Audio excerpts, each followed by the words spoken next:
მადლობა ღმერთს ყველაფრისათვის. მადლობა ღმერთს იმისათვის, რომ მოგვეცა სულიერი და ფიზიკური ძალები, აგვესრულებინა მსახურება. გვედიდებინა ღმერთი და შეგვეცადა კიდევ ერთხელ, რომ ღმერთის სიახლოვე გვეგრძნო. 26 კვირიაკეს სულთმოფენობიდან წმინდა ეკლესიაში იკითხება სახარების მონაკვეთი ლუკა მახარებლიდან მე-17 თავი არის, სადაც მოთხრობილია 10 კეთროვანის განკურნება, რომლისგანაც 10 განიკურნა და მხოლოდ 1 დაბრუნდა მადლობის სათქმელად. ეს არის მოკლედ, რო ვთქვათ, ანუ მთელი ცხოვრება განკურნება უნდათ, განიკურნენ და ერთადერთი დაბრუნდა მარტო მადლობის სათქმელად და ისიც ვინ იცით? ჩვენი გაგებით რო ვთქვათ ურწმუნო. ანუ სამარიტელი, რომელსაც არ თვლიდნენ მორწმუნედ. ანუ 10-დან 1 დაბრუნდა მხოლოდ და ისიც ურწმუნო, რომელმაც მადლობა უთხრა ღმერთს იმისთვის, რაც მოხდა მის ცხოვრებაში. ვილაპარაკოთ დღევანდელ დღეს ზოგადად ტკივილის შესახებ. და რა არის ტკივილი ზოგადად ადამიანის ცხოვრებაში და ქრისტიანი ადამიანი როგორ უნდა უდგებოდეს ტკივილს მის ცხოვრებაში. თქვენ ხომ მეთანხმებით, რომ ტკივილი არსებობს სხვადასხვაგვარი. არსებობს ფიზიკური, არსებობს სულიერი და არსებობს ერთობლივი. ცალ-ცალკე ხო არის, მაგრამ ადამიანი ტკივილებშია რა. ანუ ვერ გაარჩევს, თითქოს განსხვავება ძნელია, ხა სულით ტკივა თუ ზოგადად შენი ფიზიკურობა გაწუხებს. ერთიანად ცუდად არის ადამიანი და გარკვეული ტკივილები გააჩნია მას. ვისაუბროთ, ანუ ქრისტიანი ადამიანი როგორ უნდა უდგებოდეს ამას და რეალურად რა არის ეს ტკივილი ჩვენს ცხოვრებაში. ერთ რამეს გეტყვით, რომ ტკივილები ეს არის ყველაზე დიდი იარაღი ბოროტისულის ხელში. ანუ ტკივილების მოყენებით, მაგრამ ამის უფლებასო ტკივილები მოგვადგეს ვაძლევთ ჩვენ. იმიტომ რომ ჩვენ ვცოდავთ. ყველა ტკივილი ეს არის ცოდვის შედეგი. რა თქმა უნდა, არსებობს პიროვნული ცოდვა, მაგრამ არსებობს ჩვენ ბუნებით დაცემულ, ცოდვით დაცემულ ბუნებას ვიღებთ. როდესაც ვიშვებით მშობლებისაგან, ესეც სხეულს ვიღებთ. და დაცემული ბუნების მატარებლები ვართ, რომელიც ტკივილგამცდელი არის. ახლა ვისაუბროთ უკვე ამაზე. მოგლედ ჩვენ ვიბადებით სამყაროში, სადაც ტკივილი არსებობს, ტკივილიანია ეს სამყარო, ტკივილით შემოდის ადამიანი ამ სამყაროში, ტირილით შემოდის, დედაც ტირილით, ანუ დედაც ტკივილებით შობს საკუთარ შვილს, მე 50 ფსალმუნში რო არის, ხო? ანუ უსჯულოებათა შინა მიუდგა და ცოდვათა შინა მშვამე დედამან ჩემან. ანუ ტკივილებში ვიშვებით ჩვენ ყველანი. და ეს სამყაროც, რომელშიც შემოდივართ, გარკვეულწილად ტკივილები არის. მაგრამ არსებობს ქრისტიანობა. არსებობს სხვადასხვა, მოდი ავიღოთ, ყველაფერი ამ სამყაროში არსებობს სხვადასხვა რაღაცები, რომლებსაც უნდათ რომ ეს ტკივილები დაგვიამონ. ხო? ანუ არის რაღაცები, რითიც ეს ტკივილები უნდა დავიამოთ. მაგრამ ჩვენ არჩევანი გავაკეთეთ რაზე? ქრისტესთან მოვედით და გვინდა რომ ეს ტკივილები ქრისტესთან ერთად დავძლიოთ. სულიერიც და მათ შორის ფიზიკურიც. დაძლევა მინდა გითხრათ არ იგულისხმება იმას, რომ ჩვენ შეიძლება გამთავისუფლდეთ ამისგან. იმიტომ რომ ხშირად უფალი ასეთ რამეს წმინდა წერილში ასეთი რამე წერია, რომ ტკივილების გამო ადამიანმა ცოდვა მიატოვა. უამრავი ადამიანია, რომელიც ფიზიკურად აღარ შეუძლია და ვერ აკეთებს იმას, რასაც ჩადიოდა და ცოდავდა.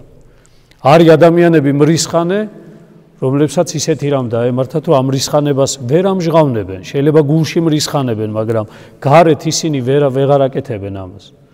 არიან ადამიანები სხვადასხვა დაავადებებით, რომლებიც წაადგა პირობითად, რომ მათ ამის კეთება აღარ გააგრძელეს, ცოდვის კეთება აღარ გააგრძელეს. ამიტომ ტკივილები, მოდი ვისაუბროთ ჩვენს ცხოვრებაში რა არის და როგორ უნდა ვიყოთ და მივიღოთ ეს. ეხლა რო გითხრათ კეთროვნების ტკივილები, თქვენ იმ წუთში მიხვდებით, რომ ჩვენც ყველანი კეთროვნები ვართ. არა იმ გაგებით, რას პირდაპირი გაგებით, ღმერთთან დაგვიფაროს, მაგრამ ჩვენც მიხვდებით ამას. პირველი მინდა რომ ეს ვიცოდეთ. მგაცრავთ. ჩვენი ცხოვრება არ შეიცვლება იქამდე, ანუ ტკივილები არ მოგვირჩება და ტკივილების გამო ვერ გამთავისუფლდებით, თუ კი ჩვენ არ ავიღებთ საკუთარ ცხოვრებაზე ქრისტიანულ პასუხისგებლობას.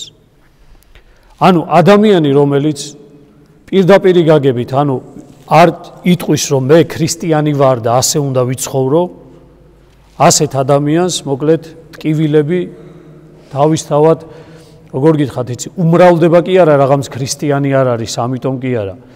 ის ვერ შედის იმ წიაღში, სადაც ამ ტკივილებს თავისი ადგილი უნდა მიუჩინოს. აი დღეს ჩვენ უნდა ვიყვეთ ასე, რომ მე ვარ ქრისტიანი და რაც ჩემ ცხოვრებაში ხდება, ამას ვიღებ ღვთისაგან მადლიერებით. პასუხისგებლობით მოკიდება საკუთარ ქრისტიანობაზე. ქრისტიანობა ვერ იტანს მეორეობას ადამიანის ცხოვრებაში. ქრისტიანიც ვერ იქნები. ხარ ქრისტიანი და მერე ხარ დედაც, მამაც, მოქალაქეც, შვილიც და ყველაფერი. ანუ ქრისტიანობა სადაც არის მეორე ადგილას, იქ ადამიანში იერარქიულობა არის დარღვეული და მას ეს თავისთავად ტკივილს ანიჭებს. პირველი, რომ ჩვენ ვართ ყველაზე მთავარი, ეს არის არჩევანი, რომ ჩვენ ვართ ქრისტიანები. კეთრი ისეთი რამე იყო, ხა დიდად აღარ მიმასგიზავთ, ქარზეც კი, ქარი, სიცხე, ისე იგი შეხება, ყველაფერი საშინლად ტკივნეული რამ იყო. კეთრი იყო რაღაც, აი საშინელი რამ იყო და საზოგადოებისგან იყო გარიყულები ეს ადამიანები. შრომით ვერ შრომობდნენ, შრომა მათ არ შეეძლოთ. მოშლილი ჰქონდათ თლიანად ნერვული სისტემა, ანუ იცით ტკივილების დროს ნერვების სისტემა ეგრევე იშლება, ესეც ზუსტად ასე იყო და გაიხსენეთ რამე რო გტკივა ხოლმე, როგორ ნერვებზე ადამიანი მაშინ მოშლილი, ხო? და ერთი მთავარი ნიშანი იყო ეს ნერვიულობა ადამიანს აძლევს რას? გონება შეზღუდულობას. ანუ გონება უკვე ვიწროდება, უკვე აღარ შეუძლია ადამიანს მაგალითად იფიქროს და იმსჯელოს ისეთ საკითხებზე, რომელიც მის გარშემო ვითარდება. იკეტება თავის ტკივილებში, ხომ ეთანხმებით, ანუ ჩაიკეტება თავის ტკივილებში და ეს არის მასში მოკლედ მიმდინარე საშინელი პროცესი. ასეთ ადამიანებს ახასიათებთ უმადურობა. გახსოვდეთ, ანუ ტკივილებში მყოფი ადამიანი, რომელიც ამ ტკივილების გადალახვას არ ცდილობს, კიდე გეუბნებით, რა ტკივილებიც არ გინდა იყოს. შეიძლება ადამიანი ფიზიკურად ჯამთელი იყოს, მაგრამ შინაგანად ისეთ ტკივილებს ატარებდეს და გახსოვდეთ, ტკივილების ანუ ქრისტიანული წესით არ გადამლახველი ადამიანი ხდება უმადური. და ეს უმადურება რაში გამოიხატება ხოლმე, იცი? თითქოს ყველა ვალდებულია, რომ მე მეხმარებოდეს. ყველა ვალდებულია. გაიხსენეთ, სახში როა ხოლმე ვინ მიავად, ყველა ვალდებულად თulis, რომ მოკლედ მას უნდა მოემსახურონ ეს ადამიანები. მოკლედ გამომდინარე აქედან ესეთი ადამიანები, რომლებიც უმადურები არიან, ან უმადური ადამიანი, შემდეგ ხდებიან ვერცხლის მოყვარე. აი ხა ეს კეთროვანი ადამიანები, როდესაც ანუ ერთ-ერთმა მეცნიერმა იმოგზაურა მე-19 საუკუნეში და მაშინაც ეს კეთრი იყო, იცი რით იყო დახასიათებული? სულ ისე იგი ფიქრობდნენ, აი ესე მივიდნენ ქრისტესთანაც, ესენი რომ გვიშველეო. ანუ იმ 10 და ის 9 როგორი იყო, იცი, ქრისტე ვალდებული იყო, რომ უნდა განეკურნა. მიხვდით, აი ესე მივიდნენ, გვიშველეო. ანუ ისე იგი გავალდებულებენ, რომ უნდა უშველო. და აი ესეთი ადამიანები, რომლებიც ითხოვდნენ მოწყალებას, ნებისმიერ ამას, რასაც მოწყალებას მიიღებდნენ, მერე ყიდდნენ, ვერცხს ყიდულობდნენ და მიდიოდნენ და მიწაში მარხავდნენ. ნახე როგორ არის, ისინი ცხოვრებაში თვითონ მაგას ვერ გამოიყენებდნენ და ისე იღუპებოდნენ, რომ იმ ისე იგი დაფლული ვერცხლის შესახებ არავინ არ იცოდა. ანუ გაიხსენეთ ჩვენზე გადმოიტანეთ ეს, ხო? ანუ ინახავს ადამიანი ისე იგი რაღაცა როგორ არის ჩაბოჭილია საკუთარ თავში, ანუ გახსნილი არ არის ადამიანი, მოკლედ და ამათ ისე იგი ესეთი მდგომარეობა ქონდათ. ასეთ ადამიანები მერე იციან ასეთმა ადამიანებმა საკუთარი გასაჭირით სპეკულირება ადამიანებთან მიმართებაში. ანუ იყენებენ ამ თავის ტკივილებს იმისთვის, რომ იცი რა, ისე იგი უნდა შეგეცოდოს, ხშირ შემთხვევაში უნდა მოუთმინო, ანუ სპეკულირებას იწყებენ ადამიანები საკუთარი ამ ტკივილებით, ხო?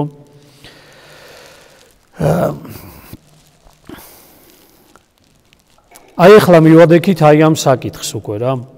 აი ეს ტკივილები გაქვს ადამიანს. თქვათ ამ ტკივილებში ხარ. რა არის? რა უნდა გააკეთოს ამან, ამ ტკივილებმა რა უნდა მოიტანოს? თქვათ ვინმე გარდაგეცვალა. ესეც ხო ძალიან მძიმე ტკივილია. დედასო შვილი გარდაეცვალა. ახლობლები, ანუ რაღაცა საშინელ ტკივილს განიცდი ადამიანი შინაგანად. რა უნდა მოხდეს ამ დროს? უფალმა რატომ მიიყვანა ადამიანი აი ამ ტკივილამდე? იცით? მასში გარდატეხა უნდა მოხდეს. მასში უნდა მოხდეს რაღაცა სხვანაირი ხედვა. რაღაცა სხვა უნდა მოხდეს ახლა ჩემში. უფალს მივყავარ რაღაცა განსხვავებულისკენ და სხვა რამისკენ მივყავარ და ჩვენ ხშირ შემთხვევაში აი ამ ცვლილებას ვერ ვაკეთებ.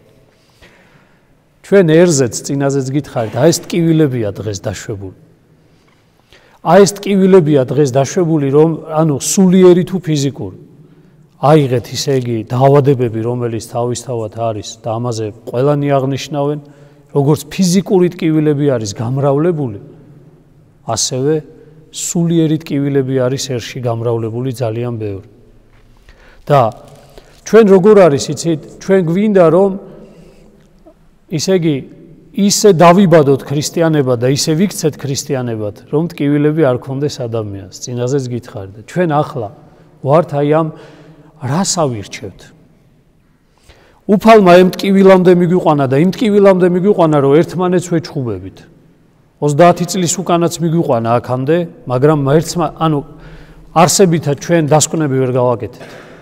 ჩვენ ვერანაირი დასკვნები ვერ გავაკეთეთ. დღესაც, იმიტომ რომ დღესაც იგივეს წინაშე დავდექით. დღესაც ერთმანეთს ვეჩხუბებით, ერთმანეთს ლანძღავთ, ერთმანეთს ვცემთ, ერთმანეთს არ ვიცი, ჯვარი ვწერია, თუ კი ერთმანეთის მოკლედ ფიზიკური ხელყოფაზეც კი გადავედით.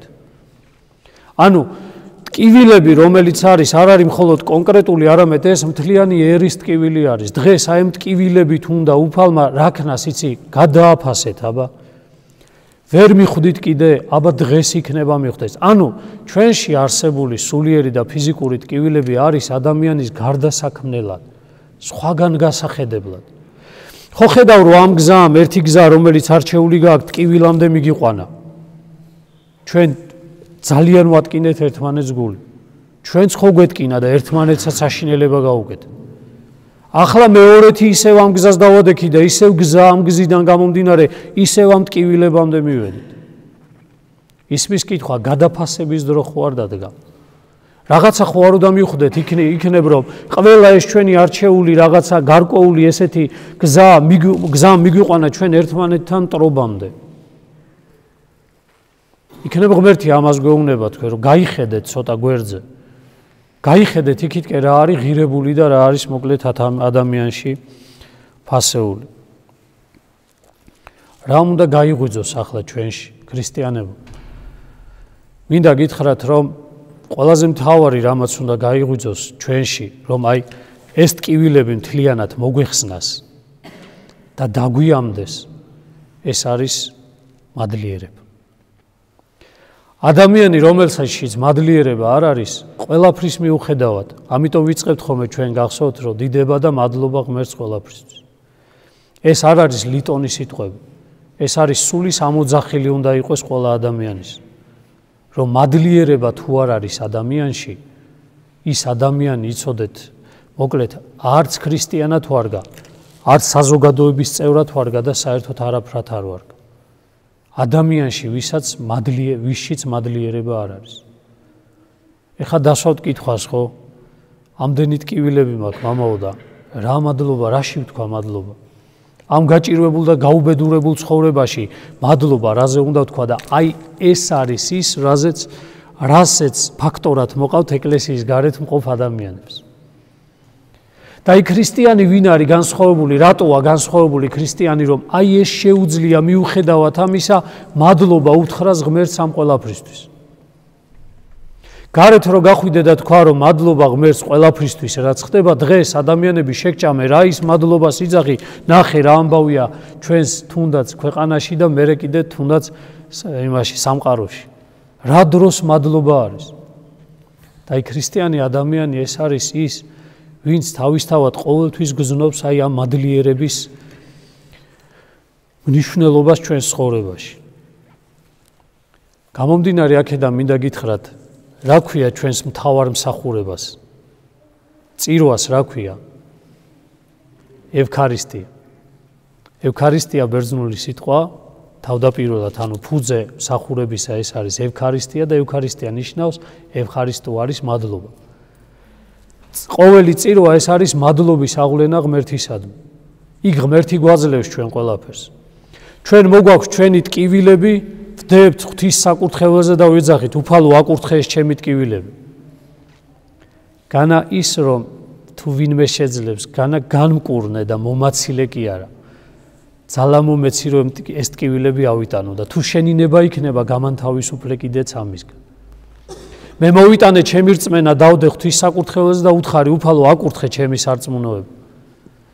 მე მოვიტანე ყველაფერი რაც კი ჩემს გარშემო არის, ჩემი ახლობლები, მეგობრები, ოჯახის წევრები მოვიყვანე აქ ჩემი გონებით, მოსახსენებელი ამით უარსებობს და დავდე ღვთის წინაშე და უფალო მათაც შენ გწირავ.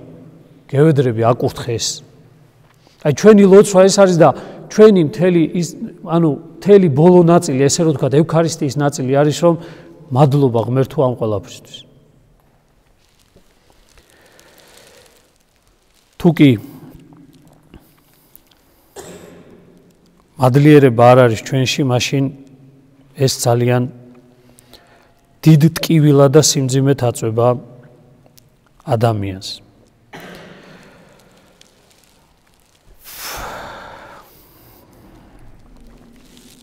ტკივილების დროს საშინელებაა, რომ ადამიანი ხდება ძალიან ეგოისტი. ტკივილების დროს და უმადურების დროს ადამიანში არის სასიცოცხლო ძალები გამოცლილი. ტკივილების დროს მორალურად ნადგურდება საერთოდ ადამიანი და როდესაც უმადურია ადამიანი საერთოდ ჯოჯოხეთად იქცევა მისი ცხოვრება. ამ ტკივილებს და ამ საშინელ უმადურობას ადამიანში ბოროტება შემოაქვს. საშინელად ბოროტდება ადამიანი. ვერ წარმოიდგეთ, იმდენად ბოროტდება ადამიანი, ადამიანს, რომელსაც თავის ცხოვრებაში არ შეუძლია მადლობა თქვას, დღე, იმ დღეს სოციალურ ქსელშიც დავწერე და ეხლაც გეტყვით, რომ ერთ-ერთ ადამიანთან, მონაზონთან, ესეთ საშინელ ტკივილებში და ნერვიულად აშლილი, საერთოდ განადგურებული ადამიანი მივიდა. და როგორ უშველო საკუთარ თავსო და ერთადერთი რამე უთხრა. აიღე ფურცელიო და ჩამოწერე 33 რამ. 33 რამ, რაშიც მადლობას ეტყვი ღმერთს. დაანებე იმაზე, რაზეც წუხარ შენ, უბრალოდ აიღე და ჩამოწერე. მადლობა ღმერთო რისთვის და დაიწყეო, თქვათ, რომ გამითენდა დღე. ანუ ყველაფერი რაზეც შეგიძლია, რომ ადამიანმა მადლობა უთხრა ღმერთსო და 6 თვეშიო დაახლოებით ეს ადამიანი ყვება ყველანაირმა ტკივილებმა დატოვა. არა მხოლოდ სულიერმა, ფიზიკურმა ტკივილებმაც კი დატოვა. იმიტომ რომ მადლიერება ჩვენ გვანთავისუფლებს ამ შებოჭილობისაგან და როგორ გითხრათ, იცი, ბოროტებისგან, შეპყრობილობისგან ანთავისუფლებს ადამიანს.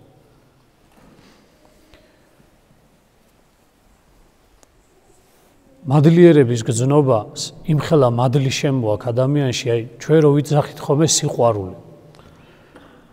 როგორ ფიქრობთ, ადამიანის სიყვარული რა არის, როგორ არის ეს, რას გულისხმობს, ისე იგი, ქრისტე, როდესაც იძახის შეიყვარე ადამიანი, მოყვასი შენი, როგორც საკუთარი თავიო, რას ნიშნავს აბა? და თუნდაც შეიყვარე, მერე მტერიც კი შეიყვარე, ვიცით რას ნიშნავს? ძალიან საგულისხმო რამეს გეტყვით და მე ვფიქრობ, გათბება ამით ჩვენი გულები. მაგალითად, მე რომ თქვენ შეგიყვაროთ ისე, როგორათაც ქრისტე მეუნება, მე უნდა ვიფიქრო ასე და ასეც არის. თქვენ ხართ ჩემი მე, ოღონდ სხვანაირი. ანუ ნახეთ ჩვენ ყველანი ხო ვართ ადამიანები და თქვა თქვენ ცუდ რაღაცას აკეთებთ. მე უდავ თქვა ახლა პირობითად ავიღოთ, არ ვიცი, ვინმეზე რო თქვათ, აი ვანიკოზე ავიღოთ, ხო? ვანო ვარ მე, რომელიც შეიძლება ასე აკეთებს, რასაც აკეთებს. აი ამ დროს გიყვარდება ადამიანი, ანუ ადამიანმა შეუძლებელია რამე ცოდოს და შენ ადამიანი შეგძულდეს. გძულს ის, რაც მან გააკეთა. აბა დაუკვირდით რა საოცარი არის, ქრისტე რა საოცარ რაღაცას გვასწავლის. რომ ყველა თქვენთაგანი ხართ მე იმ გამოვლინებაში, რომელიც გამოავლინეთ. ანუ დღეს რომ რისხანებ თქვენ და გიყურებ თქვენ რომ რისხანეთ, აი ჩემზე მაგალითად მოხვედი და ეხლა რისხანებას აფრქვევ. ან განმიკითხავ, ან მეჩხუბები რაღაცას როგორ ფიქრობ, იცი? ახლა ჩემწინ დგას ჩემი გაღიზიანებული მე. ანუ მე ვარ მაგ მდგომარეობაში, მიხვდით? და ეს არის ის, რაც ანუ ნახეთ ადამიანის მიმართ, ანუ ადამიანზე გაფიქრებს როგორც ღვთისქმნილებაზე და როგორ იძახიცი, აი შენ რომ რისხანებ, გაიხსენე, შენ თავი ხო მაინც გიყვარს მაგ დროს, ხო მეთანხმები, შენ რისხანებ, მაგრამ შენ თავი მაინც გიყვარს, ყველაფერს პატიობ, მაგრამ რა არ მოგწონს? რა არ მოგწონს? აი რასაც აკეთებ. აუ ეს არ უნდა გამეკეთებინა, მაგრამ შენი თავი გიყვარს მაინც. შენი თავი მაინც გიყვარს და შენ თავს ამას პატიობ და ანუ გამომდინარე აქედან ნახე როგორ რაღაცა ყველა თქვენთაგანი თუ კი ასე ვიფიქრებ ჩვენ რომ ეხლა ის ადამიანი მე ვარ ოღონდ იმ გამოვლინებაში მაშინ ჩვენ ერთ რამეს მივახცევთ ჩვენ შეგძულდება ის რასაც ადამიანი აკეთებს მაგრამ ის ადამიანი მუდმივად გვეყვარება და თუ კი ჩვენ ნახეთ ეკლესიის წევრები ამას ერთმანეთში შევძლებთ, ოჯახის წევრებზე შევძლებთ ამას. თუ კი ჩვენ უფრო გავაფართოვებთ აი ამას, ყველაფერს ხო, აი მერე უკვე მოდის რა, იცით? აი ეს უკვე ვიღაცას გონია რომ ფანტაზიის სფეროაო, მაგრამ მერე უცებ გულში აღმოაჩე რომ მტრის მიმართაც ასე ხარ. გმტრობს ადამიანი, მაგრამ ხვდები რომ გიყვარს. ადამიანი გიყვარს, მაგრამ ცოდვა გძულს, გამიგე? ანუ მისი მტრობა გძულს, მისი გამოვლენილი მტრობა გძულს, მისი აი წეღანას თქვი, ის ყველაფერი გძულს, მაგრამ ჯო ის ადამიანი არ გიზიზღება, არ გძულს, გიყვარს. აი ეს არის ყველაზე დიდი პრობლემა დღეს ოჯახურ ცხოვრებაში. ჩვენი აი ცოლქმრობაში, დედაშვილობაში, მამაშვილობაში, ნათესაობაში, მეგობრობაში ჩვენ ესეც კი არ შეგვიძლია. აბა უბრალოდ შენ მეუღლეს, რომელსაც ემდურები პირობითად, ხო, რაღაცა გააკეთა ისეთი, ხო? ქრისტიანულ ოჯახს გულისხმობ, რომ იქ გადამეტება და რაღაცა ანომალიები არ იქნება. მე გულისხმობ იმას, რაც ადამიანთა შორის ოჯახში შეიძლება ხდებოდეს წყენა, გამოვლენა, სიტყვიერი, შეიძლება რაღაც ისეთი, შეიძლება, აი, აბა ამ დროს უბრალოდ იმიტომ რომ მით უმეტეს ცოლქმარმა რომ ჯვარი დაიწერეთ თქვენ ხო ერთნი გახდით. აბა ამ დროს უბრალოდ წარმოიდგინე ის რომ რაღაცას გეუნება, აი ის შენ ხარ უბრალოდ იმ მდგომარეობაში. იმ წუთში მიხვდები, იმ წუთში გათბება გული. იმ წუთში სხვანაირად დაიწყებს გულიცემას. საკუთარმა შვილმა ვთქვათ რამე დააშავა, შეიძლება რაღაცა არ გააკეთა ისე. ახალგაზრდა ადამიანი რაღაცა დააშავა, მაგრამ უყურებ ადამიანს და იძახი რომ ეს მე ვარ ჩემს ახალგაზრდულ გამოვლინებაში. ანუ მეც ესეთი ვიყავი შეიძლება ესი არ ვავლენდი, მაგრამ მეც ესე ანუ ასეთ განწყობა მქონდა მაგალითად. უბრალოდ გამოვლენის საშუალება არ გვეძლეოდა და წარმოიდგინეთ საქართველოს რატო იყო ერთიანი ყოველთვის, უმცროს უფროსობა ყოველთვის იყო, ერთმანეთისადმი განუზომელი სიყვარული და ერთობა შეგვეძლო ყოველთვის, რატო, რისთვის? აი ეს იყო მთავარი. აი ეს გქონდა ყოველთვის. და ამას ხედავდა ბავშვიც, ახალგაზრდაც, რომელიც ოჯახში იზრდებოდა, დედასა და მამას შორის, მეზობელი რო შემოვიდოდა იმათ შორის, ამ ყველაფერს ხედავდა და ბავშვიც ესე იზრდებოდა. და უფალიც აი 10 კეთროვანი მოვიდა და ეს ანუ სხვა თვისება არა აქვს, უყვარს. 10-ვე კეთროვანი უყვარს, იცის რომ ის 9, როგორც ღმერთმა იცის რომ ის 9 არ მოვა. და ერთი მოვა, მან იცის, მაგრამ 10-ვეს კურნავს. სიყვარულს აძლევს მათ, უყვარს, უყვართ. მე მინდა გითხრათ, რომ რა მინდა იცი გითხრათ, ქრისტეც კი, ქრისტე როგორც ადამიანური გამოვლინება სამყაროში, ხო? ესა ვართ, ქრისტე ჩვენა ვართ. იმიტომ რომ ჩვენ ხო დავალდებული მომბაძეთ მე, ჩემნაირი იყავით. უფალი ამას გვავალებს. იყავით სრულნი, როგორც მამა თქვენი ზეციერი არის სრული და ქრისტე არის ადამიანის ყველაზე საუკეთესო ყველაზე აღმატებული და სრულყოფილი გამოვლინება ჩვენი თავისა. განღმრთობა, ქრისტეს შემოსილობა რა არის? ჩემში მეტი ქრისტეა, მე მეტად ვემსგავსები ქრისტეს. და რას ნიშნავს ეს? რომ ქრისტე საბოლოო ჯამში ვარ მე, რომელიც უნდა გამოვლინდე. რა თქმა უნდა, პიროვნულად სხვა არის. ქრისტე სხვა, როგორც ჩვენ ვართ სხვა, მე სხვა ვარ. გიორგი სხვა არის, ყველანი სხვანი ვართ. მაგრამ ჩვენ ეს უნდა გქონდეს. მაგიტომაც არის, წმინდანებს რატო ვბაძავთ? წმინდანებიც ეს არიან. წმინდანები არიან ისინი, ვინც საუკეთესოდ გამოავლინა ადამიანობა, რომელიც მეც მინდა რომ გამოვავლინო. წმინდა გიორგი, ესე რო თქვა პიროვიდან, წმინდა გიორგი ვარ მე, რომელიც გამოვლინდა ისე და მეც მინდა ეგრე გამოვლინდე. მეც მინდა მას მივბაძო. ნახეთ როგორი სულიერი კავშირი დგება. გამომდინარე აქედან წმინდა გიორგი მაშინ არ მოკვდება, არც ის სადღაც არის, ის მარადიულობაში არის, იმიტომ რომ აქ არის ცოცხალი. იმიტომ რომ მისი სიცოცხლეა ცოცხალი, იმიტომ რომ მე როგორც ის უნდა გამოვლინდე სამყაროში.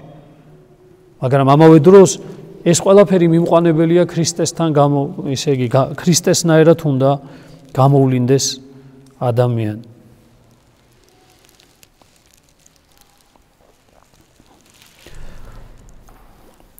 ღმერთმა ამისი ძალა მოგცეს ჩემო საყვარელო ადამიანებო.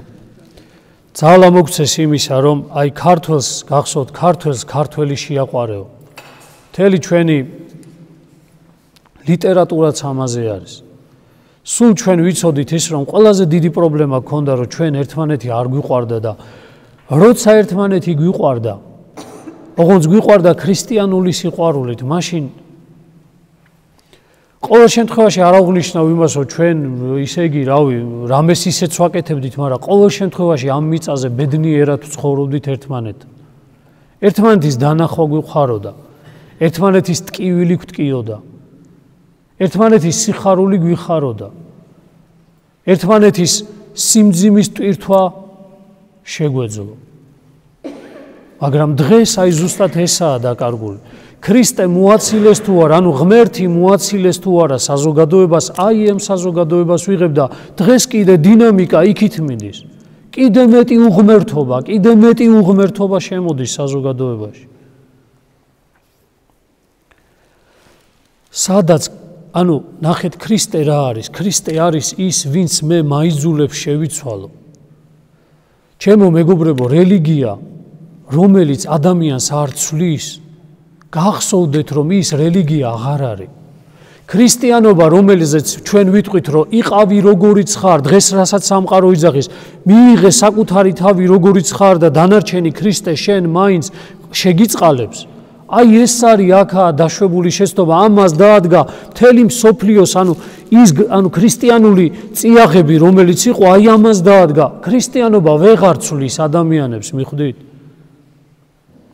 აღარ არის ქრისტე ფაქტორი იმისა, რომ მე შევიცვალო და მისნაირი გავხდე. ის კი აღარ არის, ქრისტე კი აღარ არის ჩემთვის. მართლმადიდებლობა რა არის? მე ქრისტესნაირი მინდა გავხდე კი აღარ არის უკვე. სამყაროში ქრისტიანობა არამედ მე ესეთი ვარ, როგორიც ვარ და ქრისტე მაინც ჩემი, მიიღე საკუთარი თავი ისეთი, როგორიც ხარ და ქრისტეც მიგიღებს. განსხვავება ამაში არის. და ქართველები, ქრისტიან ზოგადად მართლმადიდებლობა და ჩვენ საქართველოს ეკლესიას და ზოგადად ეკლესიას მართლმადიდებელ აღმოსავლეთის ეკლესიას ყოველ შემთხვევაში დიდ ნაწილს კიდე მისი ეს აწუხებს და ამას იძახის, ამაში ვართ, ამაში შევდივართ კონფლიქტში ყველასთან. ჩვენივე მოსახლეობასთანაც ამის გამო შევდივართ, იმიტომ რომ ისინი იძახიან მე რას გინდა გავაკეთო, თუნდაც ტაძარიც, ანუ ნახეთ, ტაძარიც რო დავანგრიო, რაც გინდა გავაკეთო. მე ეგეთი ვარ და ქრისტე მაინც მიმიღებს. და ჩვენ ვეუბნებით, ჩემო მეგობარო, ქრისტიანობა არის ის, ოდესაც შენ ქრისტეს გინდა მიემსგავსო. აი აქა ვარ ჩვენ, ყველანი შევდივართ ერთმანეთთან კონფლიქტში. და მერე ისინი გვიბრუნდებიან ხოლმე და ზოგჯერ სამართლიანად გვეუბნებიან, კი, ამას იძახით თქვენ, მაგრამ თქვენ აკეთებთ ამას. თქვენ ემსგავსებით ქრისტეს და ჩვენი პასუხია ერთი, რომ ჩვენ ვცდილობთ ამას. ჩვენ არ გვინდა ბოდიშით ამ გამოთქმაზე შევატენოთ საკუთარი თავი ესეთი, როგორიც ვართ ქრისტეს და ვაიძულოთ გინდა თუ არა ასეთი შემიწყალოს. მე მოვდივარ ტაძარში ჩემი ამ ცოდვით, ჩემი ამ ვნებებით, ჩემი არ ვიცი, საშინელი მდგომარეობით, სულიერი და ფიზიკური ტკივილებით. მაგრამ კი არ მოვდივარ და ვეუბნები ამ ქრისტეს, რომ ესეთი ვარ და მე შეცვლას არ ვაპირებ, არამედ მოვდივარ და ვეუბნები უფალო გევედრები შემცვალე. აი ამ საშინელი უწმინდურებიდან წმინდანად მაქციებ, მომეცი ძალა რომ შენ დაგემსგავსო. მაგრამ სანამ შენ დაგემსგავსები, აი დღეს ანა მართალი ანას ხსენებაა და წმინდანების ხსენებაა და ჯერ ამას დამამსგავსე. ამის მაგალითით შევიცვლები მე და მე მაინც შენამდე უნდა მოვიდე. მაინც ქრისტესნაირი მინდა რომ გავხდე. და სამწუხარო დღეს ჩვენ ახალგაზრდებს ეს არ ესმით. დღეს ისინი უკვე აღზარდეს ესე ჩვენმა განათლების სისტემამ და ზოგადად აი როგორ გითხრათ ის აზრობრივმა პარადიგმებმა და იმ ხელმძღვანელებმა რომელთაც ხელში ჩაიგდეს განათლების სისტემა და ამ ახალგაზრდების აღზრდა ზუსტად ეს გააკეთეს მასში ჩადეს აი ეს ერთიანად რო აიღონ თლიანად ერთ ფრაზაში შეიძლება გამოვთქვათ მიიღე საკუთარი თავი ისეთი როგორიც ხარ არაფერი ცვლილება არ გინდა. ანუ არაიძულო საკუთარ თავს არაფერი. რაც მოგესურვება ის გააკეთე, რაც მოგაფიქრდება ის იფიქრე, როგორც გინდა ისე იცხოვრე. და აქედან დგას ეკლესია, რომელიც ამ ეტაპზე ღმერთმა არ ქნას, რომ ეს დაიწიოს, მაგრამ ამ ეტაპზე მძლავრი არის მისი ზემოქმედებით, ესე რომ ვთქვათ, მისი სიტყვით მტკიცი არის და ეს სიტყვა, რომელიც ესმის ახალგაზრდა ადამიანს, ხო, აი ეს ომს ახდენს მასში. მთელი მისი თავი გამოტენილია იმით, რომ როგორიც გინდა ისეთი იყავი და შენეუნები ნელ-ნელა მოდი შეიცვალე. ძალით კი არ შეგვცვლი, მაგრამ შენ თვითონ შეხედე, რომ ეს რაღაცები შესაძლებელი გაქვს. რატო? იმიტომ კი არა, რომ მე მინდა ესე. იმიტომ რომ შენ გჭირდება ეს. იმიტომ რომ ეს ტკივილებს მოგიტანს, იმიტომ რომ ეს ანუ შინაგანად დაგანგრევს. მოგიშლის თელ ფსიქოსომატურ მდგომარეობას. აი ეს ომი არის, მაგრამ ახალგაზრდას რატო არ ესმის? იმიტომ რომ ჯანიცავსეა. ღონიცავსეა. მას უკვე აქვს რასამო მე ყველაფერს გავაკეთებ. რასაც არ მომივა ეგ, გამორიცხულია და გავა დრო და პერიოდი და მე უბრალოდ ძნელია უყურო ადამიანი, რომელიც სულიერ და ფიზიკურად არის საშინელ მდგომარეობაში, მას როგორ გინდა რომ დაეხმარო, გინდა დაეხმარო, მაგრამ რთულია, ძნელია, თვითონვე უჭირს. იმხელა დაღმართი ჩაიარა ქვემოთ ამ საშინელებისა, რომ უკან ამოსვლა აღარ უნდა, აღარ შეუძლია, ძალა არ აქვს ადამიანს.